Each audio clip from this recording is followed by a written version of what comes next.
Hai guys, selamat datang di channel JM27.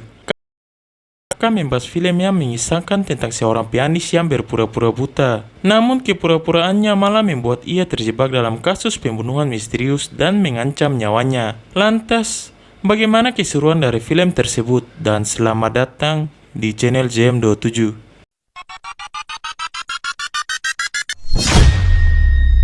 Pada awal cerita, diperlihatkan dengan seorang pria suspek yang sedang memainkan piano. Pria tersebut adalah Akash.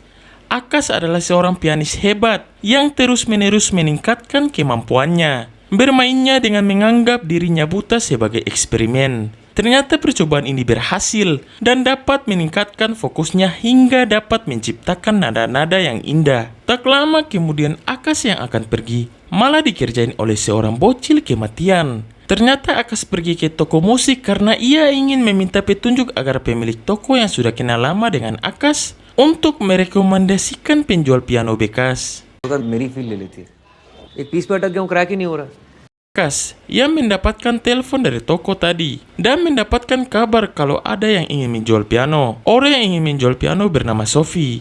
Di sini mereka berdua melakukan pertemuan untuk bernegosiasi mengenai piano yang dijual Sophie. Setibanya Akash di sana, Akash tetap berpura-pura buta. Ketika sambil menelpon, Sophie memberitahukan kalau dia memakai gaun putih dengan motif merah muda. Ketika bertemu, Sophie meminta maaf karena baru mengetahui bahwa Akash adalah seorang tunanetra. Setelah itu, Sophie membawa Akash ke restoran milik sang ayah untuk menunjukkan piano yang dimaksud. Akash yang kepo mulai bertanya, mengapa Sophie menjual pianonya? Di sini Sophie mengatakan kalau bukan hanya piano, bahkan seluruh isi restoran akan ia jual. Karena beberapa hari terakhir, restorannya sepi pengunjung karena persaingan. Di sisi lain, terlihat ayahnya Sophie yang sedang membacoti salah satu karyawannya. Ketika sedang emosi jiwa, ia mendengar suara lantunan piano yang indah, hingga membuatnya menghampiri suara piano tersebut. Ayah Sophie yang terpukau dengan suara piano yang dimainkan Akash, memuji Akash. Kemudian Akash dan ayah Sophie mulai berkenalan.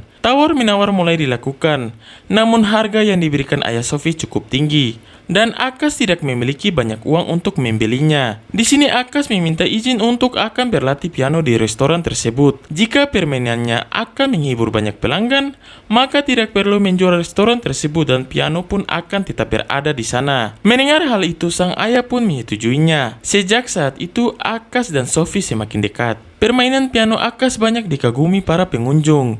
Sophie juga mulai kelepek-kelepek kepada Akash. Juga ayahnya yang gembira karena restoran yang seharusnya bangkrut kini menjadi sangat ramai pengunjung. Keesokan harinya seorang aktor yaitu Tuan Pramit yang sedang berkunjung ke restoran ayah Sophie memperlihatkan Akash dan sangat menyukai dengan permainan piano Akash. Ketika menghampiri Akash, Akash berkata jika suaranya mirip seperti aktor yang bernama Pramit yang sewaktu kecil Akash selalu mendengarkannya. Akash juga memberitahu kalau dia sangat menyukai peran Pramit dan juga masih mengingat lagu-lagu Pramit. Mendengar semua itu membuat Tuan Pramit semakin takjub dan mengundang Akash untuk memainkan piano di hari ulang tahun pernikahannya. आकाश हाय Pramod private concert करते हैं मुझे मेरा पता है एडवांस है Keesokan harinya Akash tiba di apartemen Tuan Pramit. Setibanya di sana, istri Tuan Pramit yang golongan bernama Simi membuka pintunya. Simi yakin kalau Akash tunanetra sehingga ia membiarkan Akash bermain piano. Setelah beberapa lagu Akash memainkan, Akash melihat beberapa kaca, juga kaki seseorang dengan banyaknya darah yang mengalir. Untuk memastikan ia tak salah lihat, Akash meminta izin ke kamar mandi untuk buang air kecil. Dan tak disangka, Akash malah berpapasan dengan seorang pria yang merupakan selingkuhan Simi yang bernama Mahendra Mokondo. Ma'am क्या मैं आपका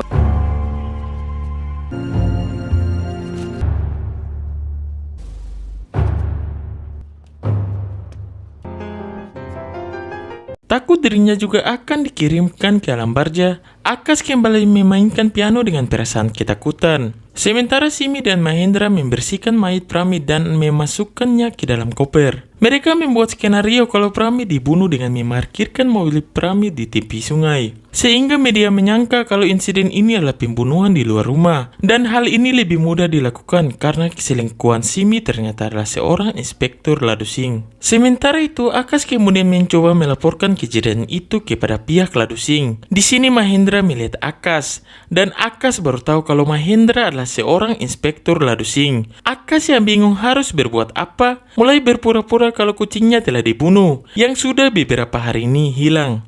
Mahendra mencurigai Akash, mengantarkan Akash ke kontrakan Akash. Di sini Mahendra memberikan pertanyaan jebakan untuk memastikan bahwa Akash benar-benar tunanetra atau tidak. Ketika sedang tegang-tegangnya, untung saja kucing Akash datang sehingga Akash terselamatkan. Di acara berduka pada ritual kematian Tuan Pramit, Nyonya De Sosa mengatakan kepada para Ladusing lain kalau Simi sedang berpidato kebohongan dan menceritakan insiden yang sebenarnya. Anggota Ladusing ini karena dia adalah bawahan Mahendra, dia pun melaporkan hal tersebut kepada Mahendra Mokondo. Setelah mengetahui kalau nenek De Sosa mengetahui kematian Pramit bukan dibunuh di luar rumah, Simi mendatanginya. Simi yang sudah memiliki sifat layaknya Dajjal mulai melakukan aksi bijaknya.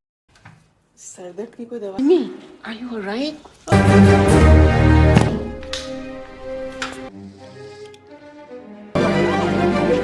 Naas sekali, nenek De Sosa pun kembali ke alam barja.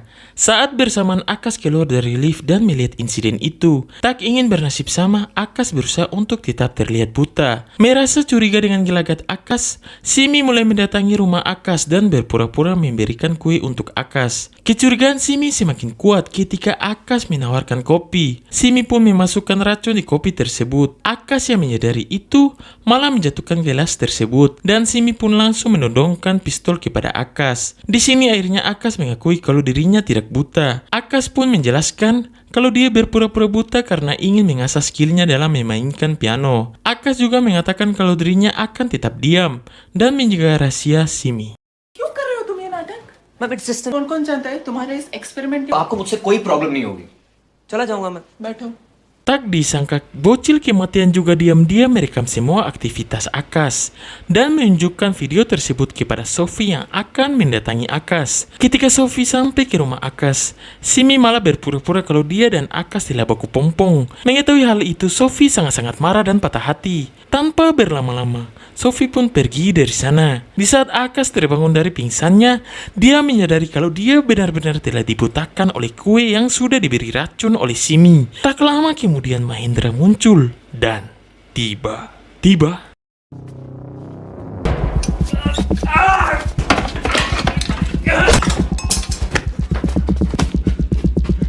untung saja Akash berhasil lolos. Di sini terjadilah kejar-kejaran antara mereka yang membuat Mahendra malah nyungsep ke sebuah lubang. Keesokan harinya Akash yang takut dirinya bernasib sama dengan Tuan Pramit berusaha meninggalkan kota. Sebelum berangkat, Akash ditemui seorang wanita yang merupakan anak dari Tuan Pramit. Di sini Dani mencurigai kematian sang ayah. Akash kemudian menjelaskan kalau biarkan saja para Ladusing yang akan menyelesaikan kasus tersebut. Tak disangka Simi wanita tanah jahanam tiba-tiba muncul. Di sini Simi juga mengatakan hal yang sama. Kemudian mengantarkan Akash naik ke kereta. Saat di tengah perjalanan, Akash kepikiran dengan Dani dan kembali turun dari kereta. Akash yang telah menjadi tunanetra tidak bisa berjalan dengan benar. Ia pun ditabrak dan pingsan. Ketika sadar, Akash malah sudah berada di klinik pengambilan organ ilegal. Dokter suami dan asistennya Morali dan saudari perempuannya. Sesaat ketika organ ginjal Akash akan diambil, saudari Morali mengatakan bagaimana Akash mengetahui tato Dewa Siwa yang ada di lengannya. Akash pun mengatakan kalau sebelum dia buta,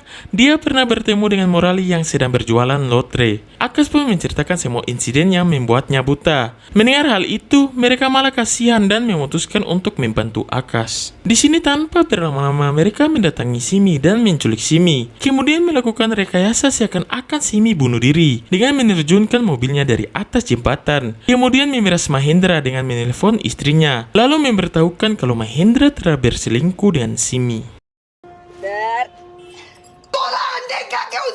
यार मेरे को अकल नहीं है वो बहुत बंदे से प्यार करता हूँ मैं सिर्फ Sebelum misi selanjutnya dilakukan, Morali dan adiknya malah takut kalau mereka tidak dapat bagian dari aksi mereka, hingga mereka menyekap Akash bersama Simi di sebuah gudang dan berencana untuk mengambil uang tersebut untuk mereka healing. Tak lama kemudian Mahendra datang dengan membawa uang yang akan ditukarkan dengan Simi. Di sini Morali meminta Mahendra untuk meletakkan uang itu di depan pintu. Mahendra yang sudah berskill layaknya Ladu Singh tidak semudah itu percaya.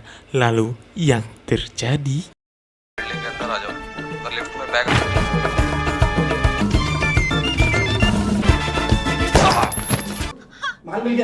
Untung saja Morali yang sudah mengetahui kedatangan Mahendra dengan secepat kilat mematikan lift. Mahendra yang takut di dalam kegelapan malah tidak sengaja menembak dirinya sendiri.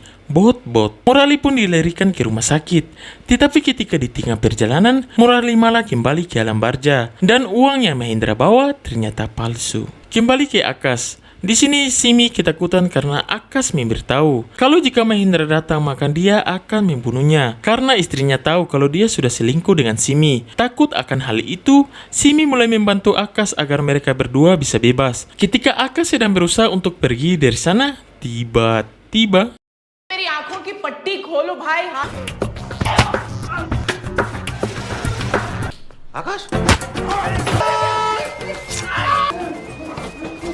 akhirnya mereka bisa mengalahkan Simi wanita tanah jahanam. Di sini dokter malah memberitahu Akash kalau organ-organ Simi akan ia jual dengan harga yang sangat mahal. Dokter juga berencana menggunakan organ mata Simi untuk mengembalikan penglihatan Akash. Tak lama kemudian Simi yang sadar mulai menggedor-gedor bagasi mobil.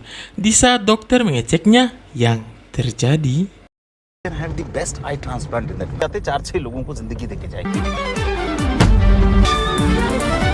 Naas sekali, dokter pun kembali ke alam barja. Kini yang mengemudikan mobil adalah Simi Dakjal. Di sini Akash yang mengira dokter masih mengemudi, mencoba memujuk dokter untuk melepaskan Simi. Karena dia datang kembali hanya untuk menyelamatkan Dani. Saat bersamaan Dani menelpon dan Simi pun mengangkatnya. Di sini Simi meminta Akash berbicara pada Dani. Dani kemudian memberitahu kalau sebelum ayahnya meninggoy, dia dan Simi tidak mengambil uang Tuan Pramit. Sebenarnya uangnya ada di rumah dan Simi bertanggung jawab atas semua ini. Mendengar semua itu, Simi menurunkan Akash di tengah jalan dan mencoba menabrak Akash hingga meninggoy. Tetapi seorang petani terdekat yang mencoba menembak kelinci, pelurunya meleset dan tiba-tiba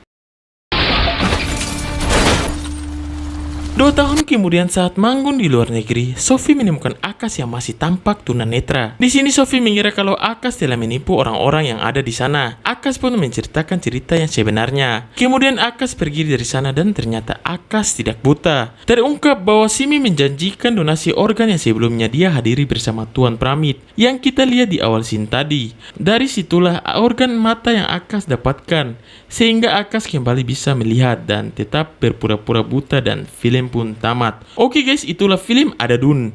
Jika kalian ingin request film yang ingin dibahas, boleh tulis di kolom komentar. Polote.